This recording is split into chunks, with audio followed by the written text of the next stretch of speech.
Welcome, and I'm glad you're here. Chances are, if you've shown up to our site, you're a business owner that's doing at least $10 million a year in revenue. And one of the things we know is that doing that level of revenue, you've got concerns, and you've got concerns that need to be taken care of. It's not just about your business, but it's about your whole life.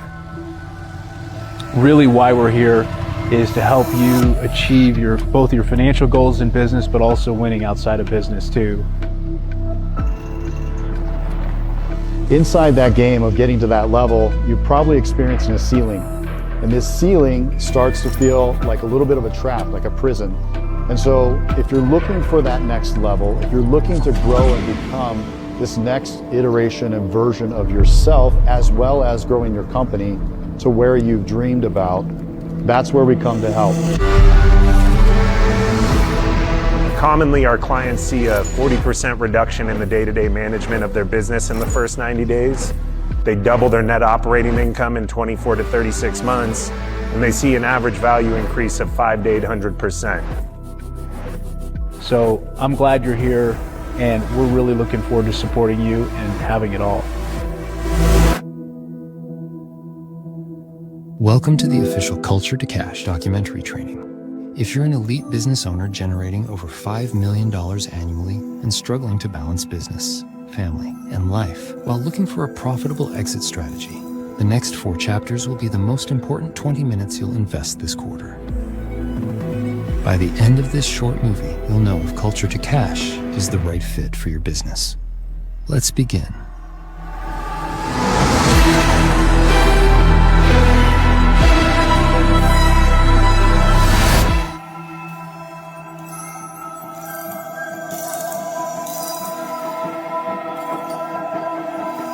So I want to share with you about a client named Eric. Eric runs a plumbing, heating, and cooling company in Phoenix. And when Eric and I first met, the conversation really came down to, hey, Corwin, I'd like to sell my business in the next 6 to 12 months. I asked him really why do you want to sell your business? And he's like, I started this thing 10 years ago. And really what I was focused on, number 1, was making more money, obviously. Number 2 was creating more freedom for myself. And it feels like every single year we grow, but I'm taking less money home. My stress levels are increasing. And it feels like I just can't get the right people to do the right things inside of my company. So what we did is we did a basic valuation of Eric's business and really penciled out what his business might be worth today, shared the number with him. He wasn't thrilled about it. And I just told him, I said, Eric, look, if you're willing to work with me for the next 2 to 3 years, here's what I can promise you. And we modeled it all out. Number 1, we can improve your business value significantly, and here's exactly how we're going to do it. The second thing I can promise you is that you're going to gain more autonomy and freedom from your business, but also more fulfillment out of your business. Fast forward 6 months later, I've been working with Eric and his leadership team, and 2 big outcomes happened. The first one was when they showed up for their first 90-day quarterly planning session to set a new strategic plan for the business. Everyone's checking in around the room, sharing about what's gone well in the last 90 days inside of the business. Eric's like, honestly, he's like, I'm kind of in a weird spot. And I said, Eric, please share with the team what's going on. He's like, I don't know what I do in the business anymore. Because what happened in 90 days is he was able to first clarify who could actually help lead his company. And then number 2, he actually got them leading the business, like shoulder to shoulder with him, such that he didn't really have an active day-to-day role anymore. Created massive autonomy for him as a business owner. And then the second thing is significantly improved his quality of life. He had massive issues with turnover inside of his business, couldn't find the right technicians to join his team. They'd hire technicians, they'd come on and they'd just create a disaster for him. We actually helped him fix how he hires, how he vets people to join his team so his culture could actually get better. So actually enjoying the people he worked with. And then what's crazy about it is the third thing is his cash flow. He reported in within 5 months, he said, Corwin, I've never actually had this much money in my bank account before.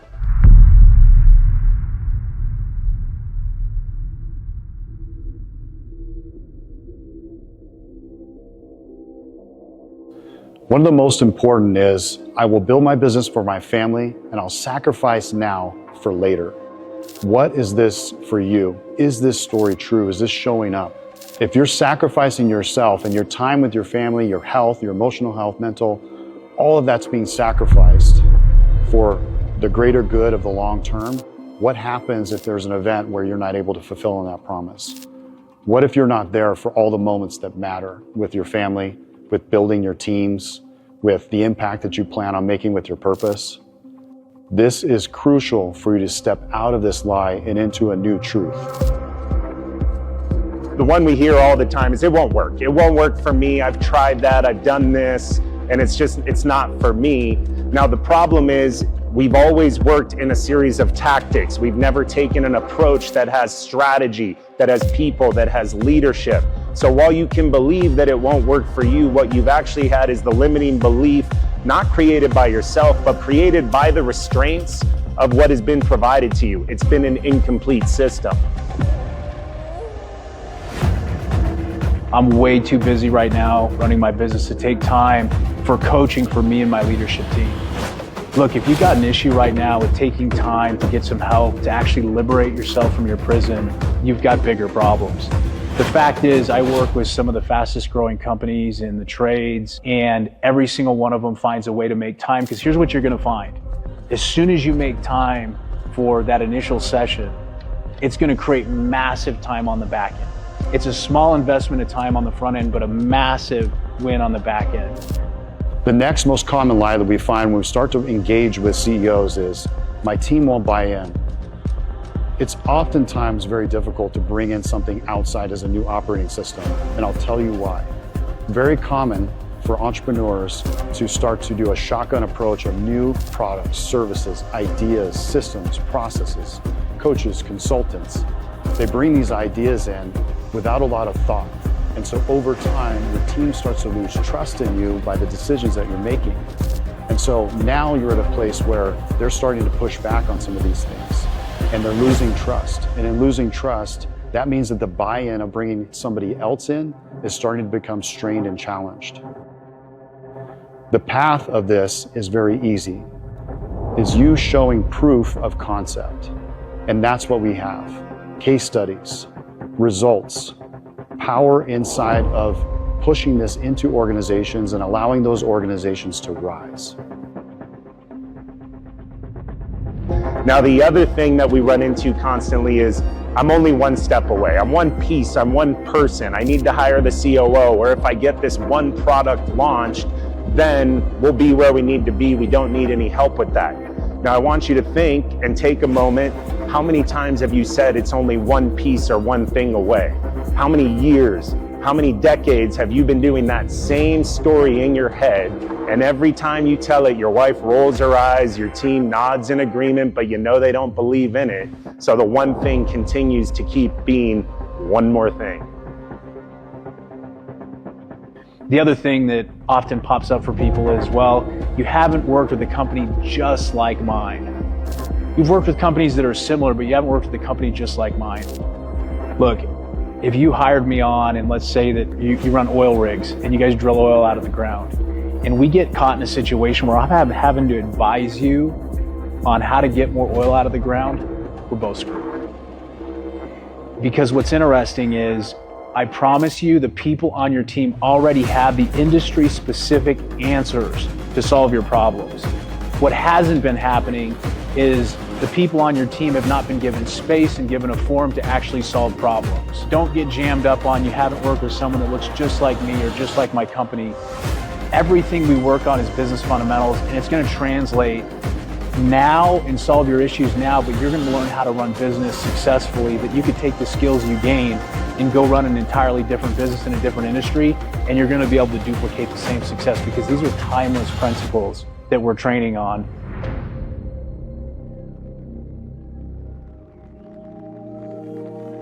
This system works with everyone. And as I said, the only way this doesn't work is if you literally choose to do nothing. It's as simple as that. I know it sounds crazy, but the way I've structured delivery and the way I've structured implementation, as long as you trust the process and you follow our recommendations on how to shift how your meetings are done, how to readjust and reformat how your team's structured, you're gonna get results, period. So if you're sitting on the fence and saying, man, like I've hired other coaches and consultants before and it didn't really work out for whatever reason it is, I promise you this is gonna work as long as you show up and you're willing to try something different. That's it.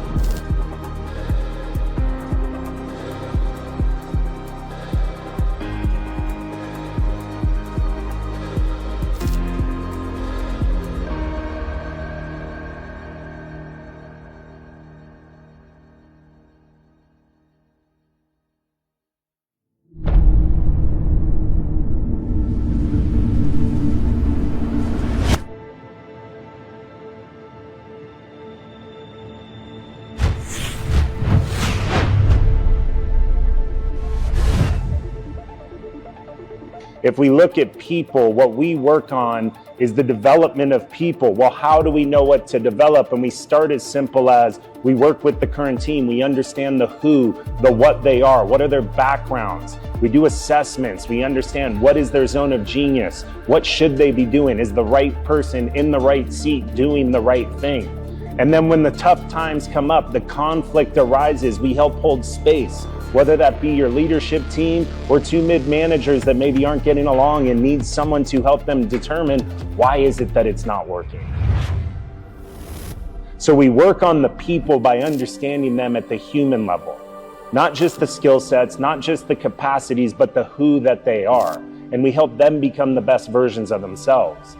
Now, when we switch and we move into leadership, we have to understand that the traditional system of business and throwing an org chart on the wall is broken. All it teaches us is who gets paid more and possibly who answers to who. But we need to develop leaders into roles that they'll thrive at. We need to understand that inside of each role, there's functions, there's competencies, there's metrics, there's all these little nuanced pieces that have to be visible to us as a team so that we can then work with them in developing as leaders, not just through performance, not just from saying good job or bad job, but from understanding the behaviors of who they are, who they need to become, where they thrive and where they fail.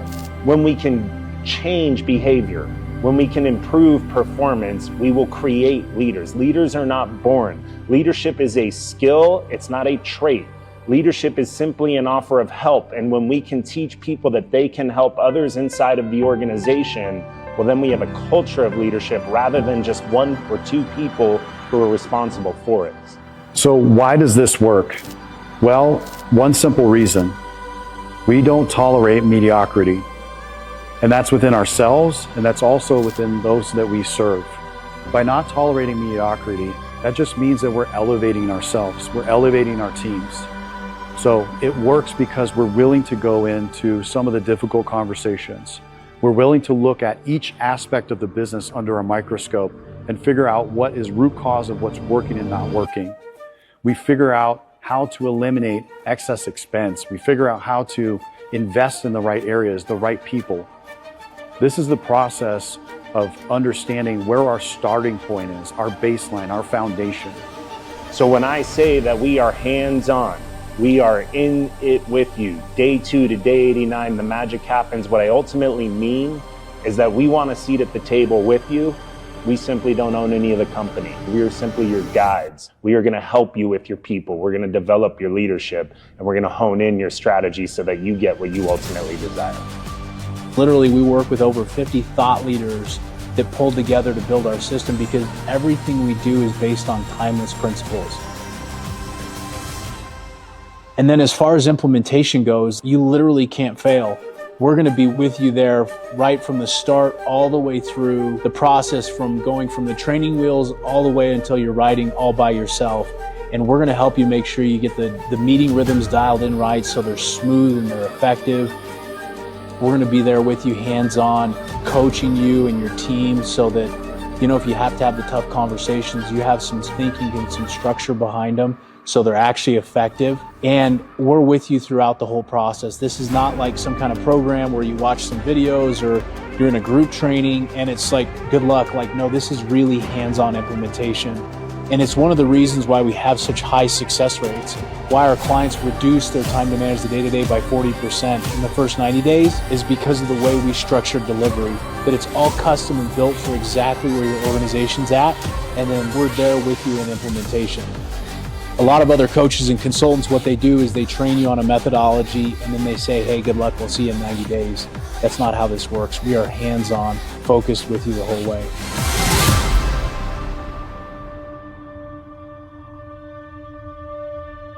What happens after owners exit? I typically see two common scenarios. One is they've got a plan for after they exit.